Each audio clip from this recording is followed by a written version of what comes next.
ఎన్టీవీతో Chandrababu exclusive interview 10 గంటలకు చూడవచ్చు. ఇక దేవినేని ఉమా మీరేతో మాట్లాడుతున్నారు. లైవ్ చూద్దాం.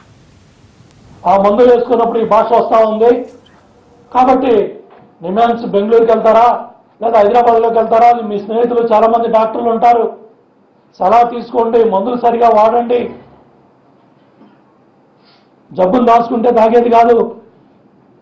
ప్రవర్తన బట్టి మాటలను బట్టి అవి వచ్చేస్తాయి బయటికి. కాబట్టి జగన్మోహన్ రెడ్డి గారికి ఎదురు చెబుతా ఉన్నాను, జాలి పడతా ఉన్నాను. కాబట్టి కుటుంబ సభ్యులైనా, ఎందుకంటే ఈ పర్సనాలిటీ డిజార్డర్ ఉన్న వాళ్ళు కుటుంబ సభ్యుల మీద చూపిస్తారు, తర్వాత బయట వ్యక్తుల మీద చూపిస్తారు. ఎట్లా వెళ్తాయంటే ఈ క్యారెక్టర్ యాంటీ సోషల్ యాక్టివిటీస్ ప్రోత్సహించే విధంగా వెళ్తాయి. ముందు కోపం కుటుంబ సభ్యుల మీద చూపిస్తారు, తర్వాత యాంటీ సోషల్ యాక్టివిటీస్కి ప్రోత్సహిస్తారు. కాబట్టి జగన్మోహన్ రెడ్డి గారు ఇమ్మీడియట్గా డాక్టర్లను సంప్రదించండి. భరోసాలంతా ప్రజలు చూసుకుంటారు. మీ భరోసాలు కానీ మీ యాత్రలు కానీ వాళ్ళ రైతులు ఏదైతే తొలకరి బాగా రావాలి, తొందరగా పంటలు వేసుకోవాలని రైతులంతా కూడా పంట పొలాల్లోకి వెళ్తా ఉన్నారు.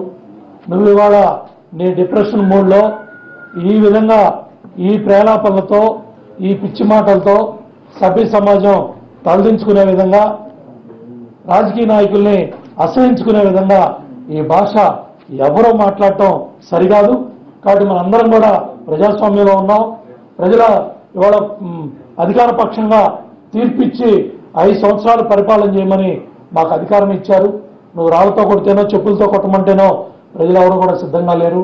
కాబట్టి నీ భాష మార్చుకో, నీ పద్ధతి మార్చుకో, సరిగ్గా టయానికి మందులు వేసుకో, లేకపోతే మందులు మరి డాక్టర్లను సంప్రదించు.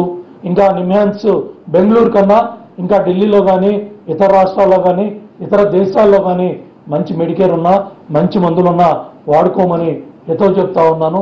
ఎందుకంటే మొట్టమొదటిసారిగా శాసనసభ్యుడు అయ్యావు. ఇవాళ నీకు ఒక ప్రతిపక్ష నాయకుడిగా అవకాశం వచ్చింది. ఆ వచ్చిన అవకాశాన్ని దుర్వినియోగపరుచుకొని ఇవాళ ఈ విధంగా ఈ పిచ్చి ప్రేలాపనలు పిచ్చి మాటలు మాట్లాడితే ప్రజలు సహించరు, ప్రజలు ఒప్పుకోరు. ఇది ప్రజాస్వామ్యం. ఇదేదో పులివెందుల్లో నీకు సాగిందని చెప్పేసి లేకపోతే నీ ఊళ్ళో నీకు సాగిందని చెప్పి మరి చిన్ననాటి నుంచి కూడా కట్టడి చేస్తుంటే ఇది కౌన్సిలింగ్తో 25 ఏళ్లలోనే ఇది కట్డౌన్ అయ్యేది.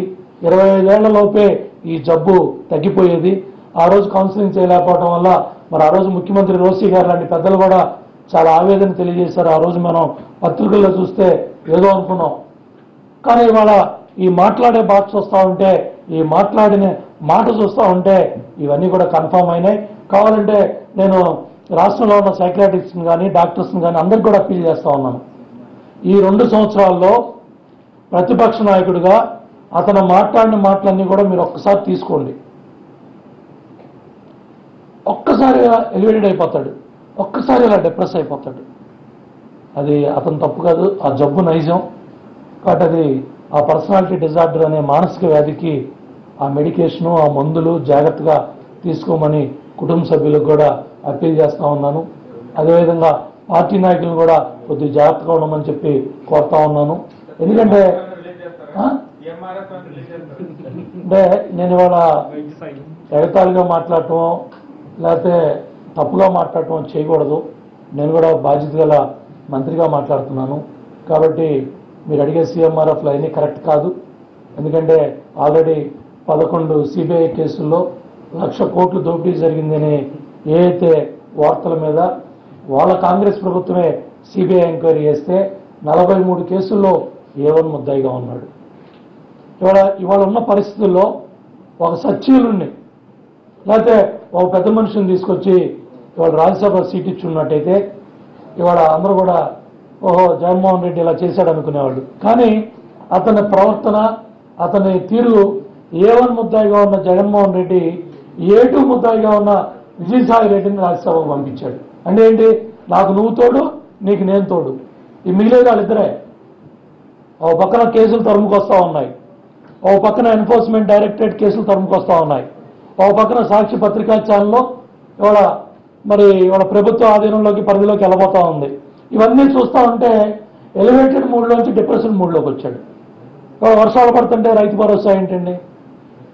ఎవడ కష్టాల్లో ఉన్నప్పుడో రైతుకి ఏదైనా ఇబ్బంది వచ్చినప్పుడో నువ్వు కానీ నేను కానీ వెళ్ళాలి. ఎవడ వర్షాలు పడి ఆ చెరువుల్లో నీళ్లు నింపుకుంటున్నారు, ఆ చెరువులు కట్టలు తెగుతుందని భయం వస్తే రైతులు నీటి సంఘాలు వెళ్ళి ఆ రైతు కట్టలు ఆ చెరువు కట్టలు కాపాడుకుంటున్నారు. లేకపోతే కాలువలో